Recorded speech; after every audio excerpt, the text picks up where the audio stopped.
It was a humid Friday night in August, and Dan had just wrapped up a long week at work. The city was alive with the usual weekend buzz, people crowding the streets, neon lights flickering, and the distant hum of traffic filling the air. He decided to treat himself to a late-night dinner at his favorite diner across town. After a satisfying meal, he felt a mix of exhaustion and contentment. All he wanted now was to get home and crash on his bed. Dan waved down a taxi outside the diner. The yellow cab pulled up quickly, and he slid into the back seat, giving the driver his address. The driver, an older man with a weary face and deep lines etched into his skin, nodded without a word. There was something unsettling about the driver, but Dan was too tired to dwell on it. The cab smelled of stale cigarettes, and the interior lights were dim, casting long shadows across the seats. As the taxi started moving, Dan leaned back and closed his eyes, hoping to doze off for the short ride home. But something felt off. The cab wasn't following the usual route. Instead of heading towards the main road, it turned down a narrow, unfamiliar alley. Dan opened his eyes, a sense of unease creeping over him. "Hey, this isn't the right way," he said, leaning forward slightly. The driver didn't respond. His eyes were fixed on the road, hands gripping the steering wheel tightly. The alley was dark, with only the occasional flickering streetlight providing any visibility. Dan's heart began to race. He repeated himself, louder this time. "Where are you going?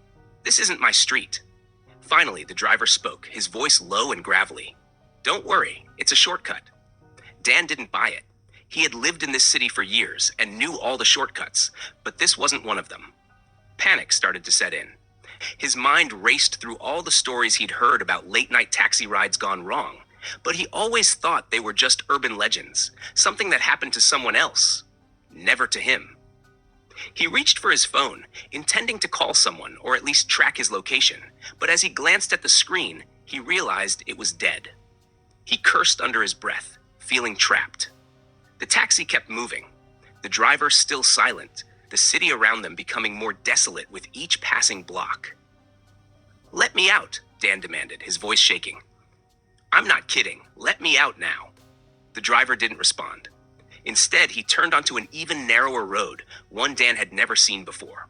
The buildings around them were old and crumbling, their windows boarded up, and the streetlights were few and far between. The area felt abandoned, like a part of the city that time had forgotten. Dan's fear turned to anger. He leaned forward, his hand gripping the back of the driver's seat. "I said, let me out," he shouted.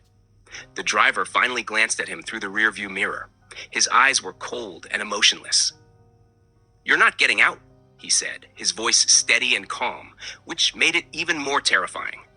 Without thinking, Dan tried the door handle, but it didn't budge. The doors were locked. He slammed his fist against the window, hoping to break it, but it didn't even crack. His mind was racing, trying to figure out what to do next. The streets outside were empty, no one around to help him. Suddenly, the taxi came to a stop in the middle of the street.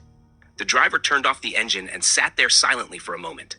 The only sound was Dan's heavy breathing and the distant hum of the city far away. Then, slowly, the driver turned to face him, a twisted smile creeping across his face. "This is where you get out," the driver said, his voice dripping with malice. Dan's heart pounded in his chest. He didn't wait for the driver to make a move. In a frantic burst of energy, he kicked at the door with all his strength, again and again, until the lock finally gave way. The door flew open, and Dan scrambled out of the cab, stumbling onto the cracked pavement. He looked back just in time to see the driver still sitting there, watching him with those cold, dead eyes. Without looking back again, Dan ran. He didn't know where he was or where he was going, but he knew he had to get away from that cab and that man. The streets were a maze of unfamiliar alleyways and decrepit buildings, but he kept running, adrenaline pushing him forward. Eventually, he reached a busier part of the city, where the streets were lit and people were walking about, oblivious to the terror he had just experienced. He slowed down, panting, his body drenched in sweat. He glanced back, but saw no sign of the taxi or the driver. It was as if they had vanished into thin air. Dan eventually found his way home, still shaken by what had happened. As he sat on his bed, trying to process the night's events, he couldn't shake the feeling that he had narrowly escaped something far worse than he could imagine. He knew he wouldn't be taking a taxi again anytime soon. Or if he did, he would make sure to check the driver's face before getting in. That night, he barely slept, his mind replaying the encounter over and over. Every time he closed his eyes, he saw the driver's cold, empty gaze staring back at him. The city outside his window continued its usual hum, unaware of the nightmare that had unfolded in one of its dark, forgotten corners.